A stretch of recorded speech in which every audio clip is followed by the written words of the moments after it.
কোরবানির চারটি মৌলিক শর্ত যার মাধ্যমে কোরবানি কবুল হবে।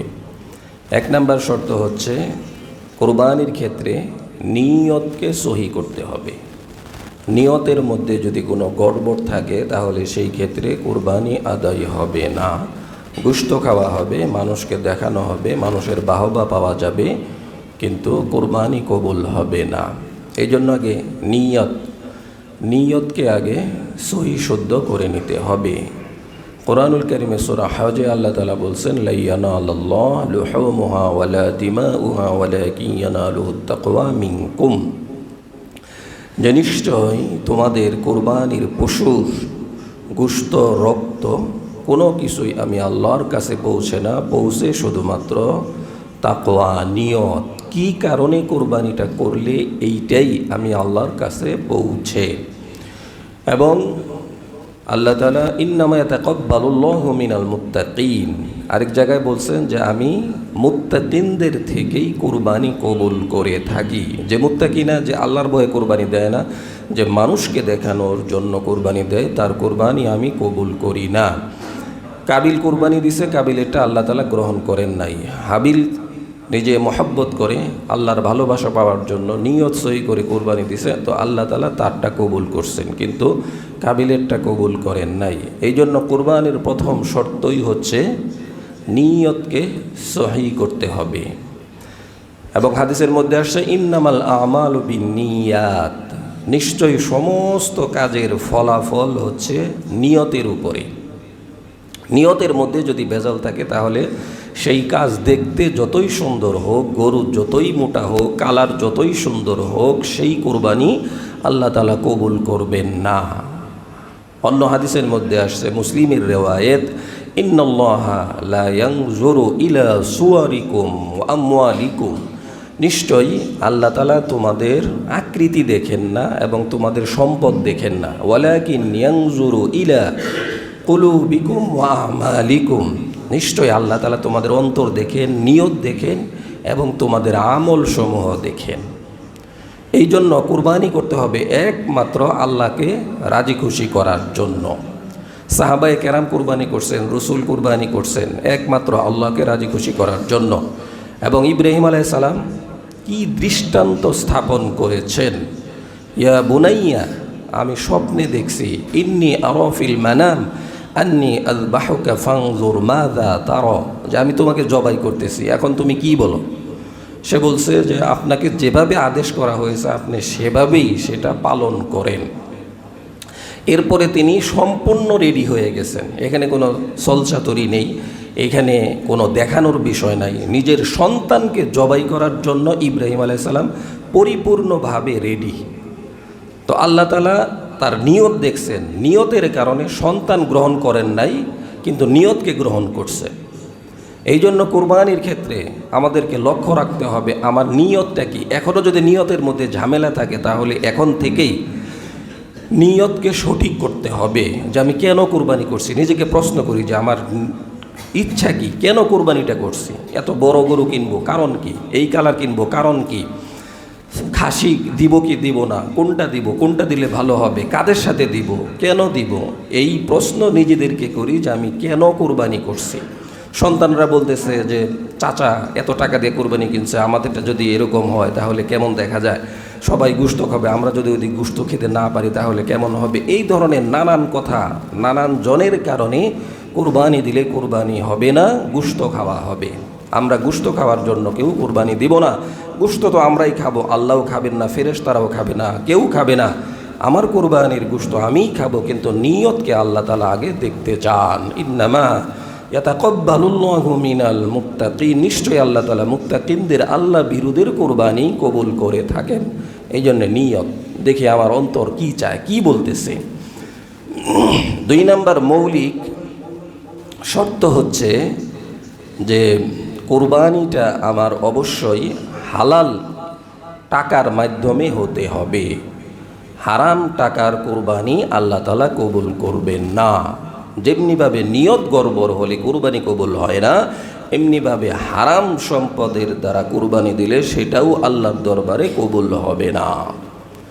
আল্লাহ তাআলা বলছেন, ইয়া আইয়ুহাল্লাযীনা আমানু, হে মুমিনরা, আনফিকু, তোমরা খরচ করো, ব্যয় করো। কোন জায়গা থেকে? মিন তয়্যিবাতি মা কাসাবতুম, যে ইনকামটা তোমার হালাল পন্থা ওইখান থেকে খরচ করো। খরচ করলেই হবে না। এবং রসুলদেরকেও আল্লাহ তাআলা বলছেন, ইয়া আইয়ুহার রুসুলু কুলু মিনাত তয়্যিবাত, হে রসুল আপনারাও পবিত্র যেটা সেইটা ভক্ষণ করেন, ও আমালু সালিহা, এবং নেক আমল করেন। তা নবীদেরকেও হালাল খাওয়ার জন্য আদেশ করা হয়েছে। হারাম মাল, হারাম খাওয়ার মধ্যে শান্তি নাই এবং কবুলিয়াতও নাই।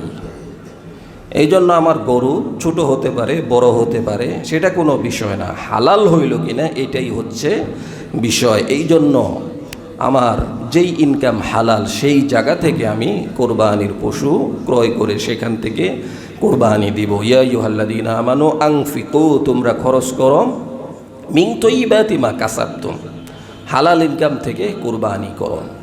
এবং হাদিসের মধ্যে আসছে ইন্নাল্লাহা তয়্যিবুন, নিশ্চয়ই আল্লাহ তাআলা পবিত্র, লা ইয়াকবালু, কবুল করেন না, ইল্লা তয়্যিবান, পবিত্র ছাড়া কোনো কিছুই আল্লাহ তাআলা কবুল করেন না।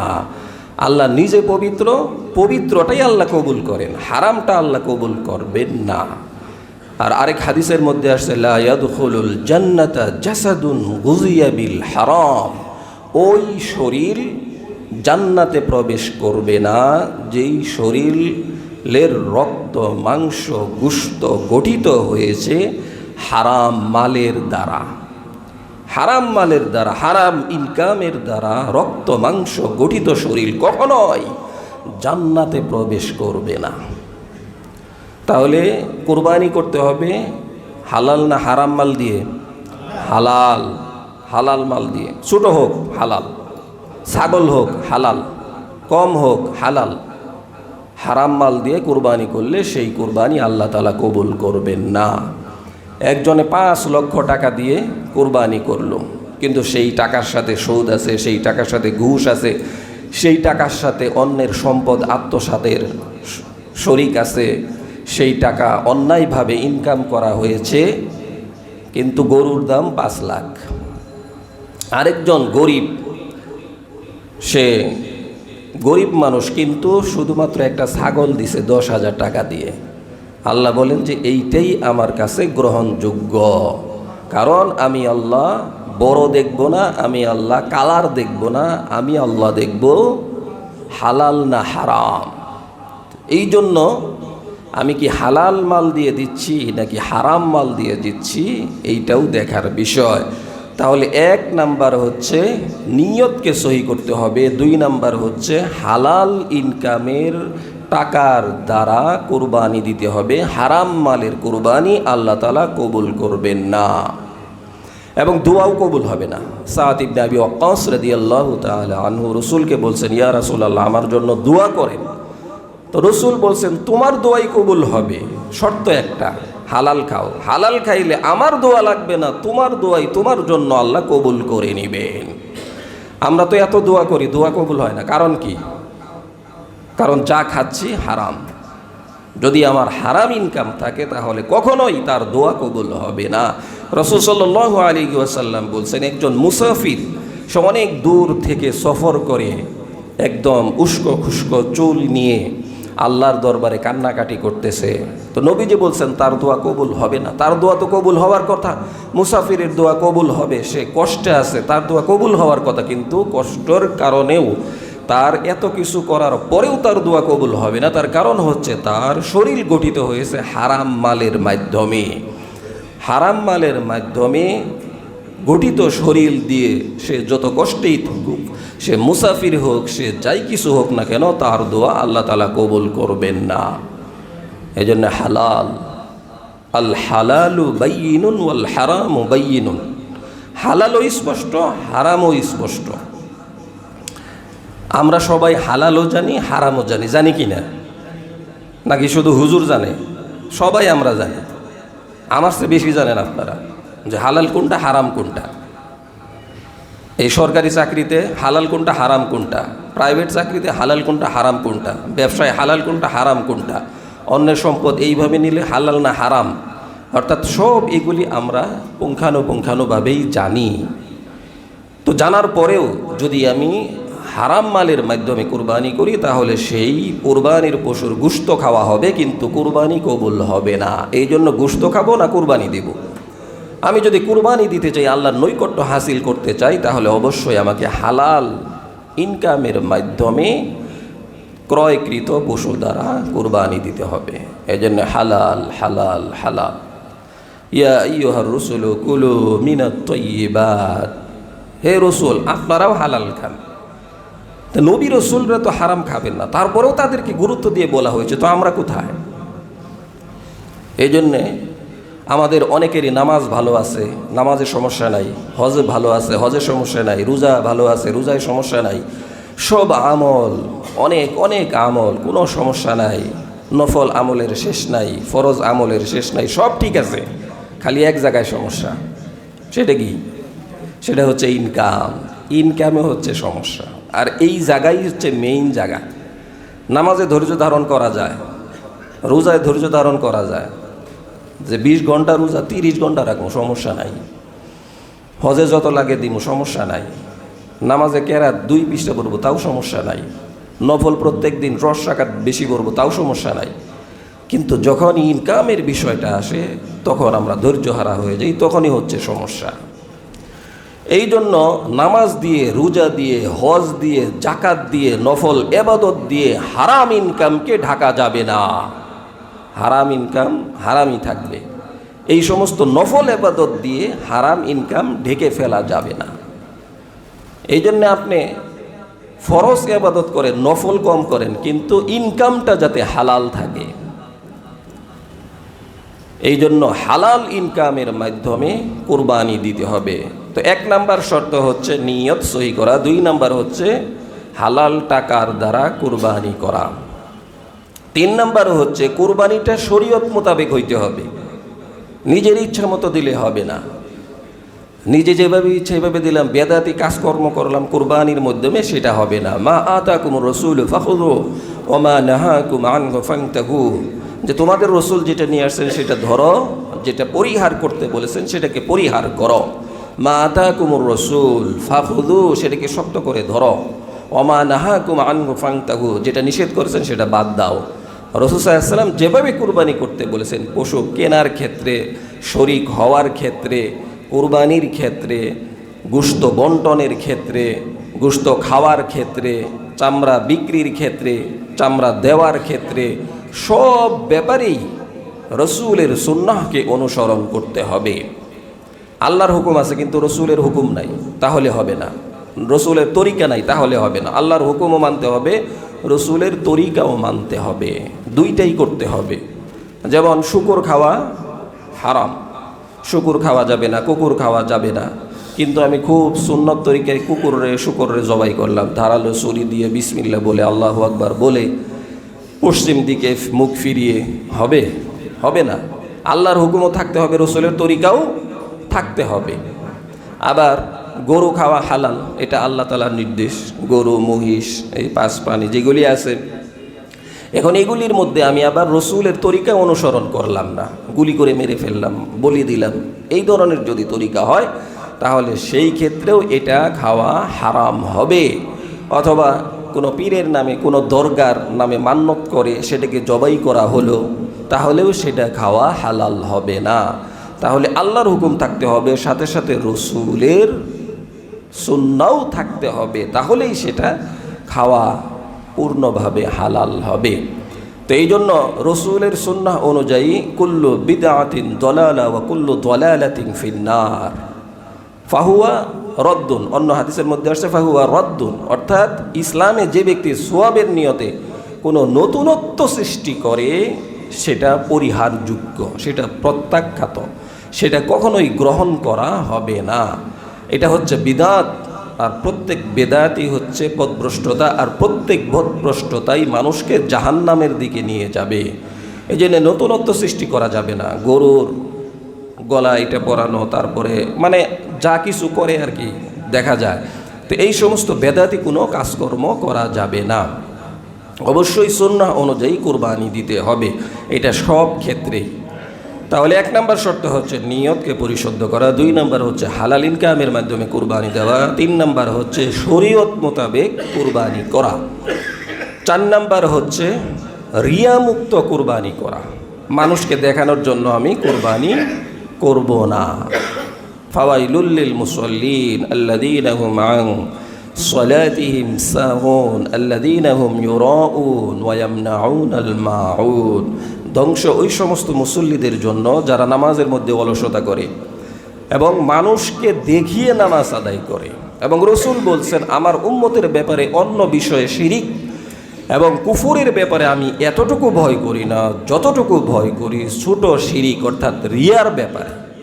রিয়ার ব্যাপারে আমি আশঙ্কিত, আমি আমার উম্মতের ব্যাপারে ভয় পাই যে তারা রিয়া করবে, যার কারণে তারা ছোট শিরিকের মাধ্যমে জাহান্নামী হয়ে যাবে, তাদের আমলগুলিকে নষ্ট করে দেবে।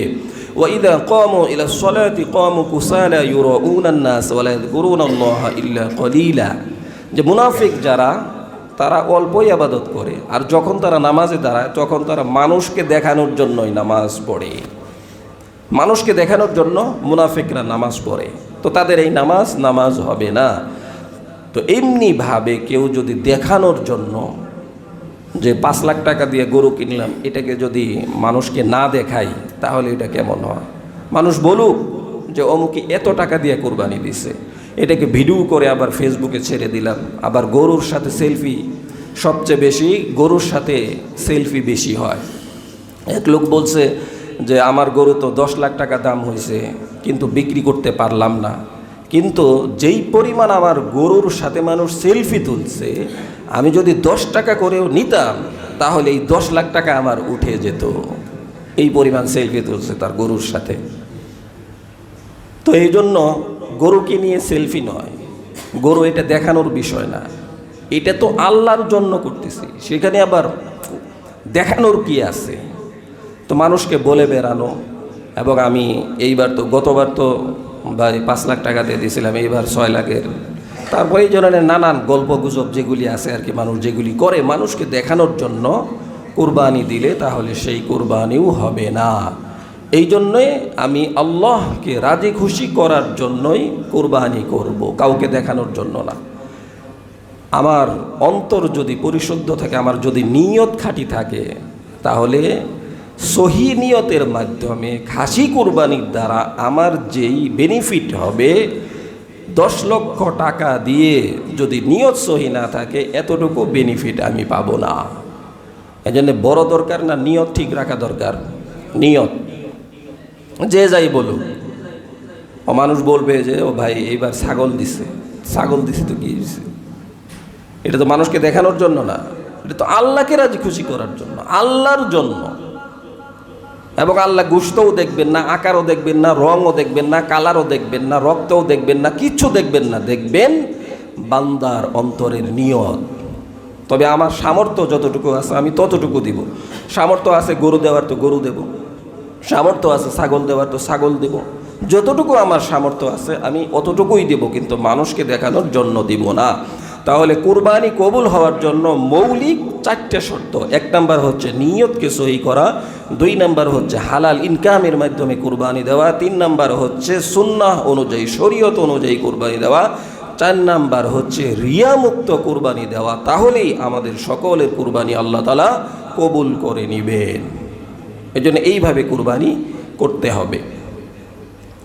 কুরবানি এটা আল্লাহকে রাজি খুশি করার জন্য, এই কথাটা মাথায় রাখলেই নিয়ত সহি হবে। এই কথাটা মাথায় রাখলেই হালাল ইনকামের মাধ্যমে হবে। এই কথাটা মাথায় রাখলেই সুন্নাহ অনুযায়ী হবে। এই কথাটা মাথায় রাখলেই রিয়ামুক্ত কুরবানি হবে। এই জন্য আমরা রিয়ামুক্ত নিয়ত সহি করে তারপরে কুরবানি দেওয়ার চেষ্টা করব।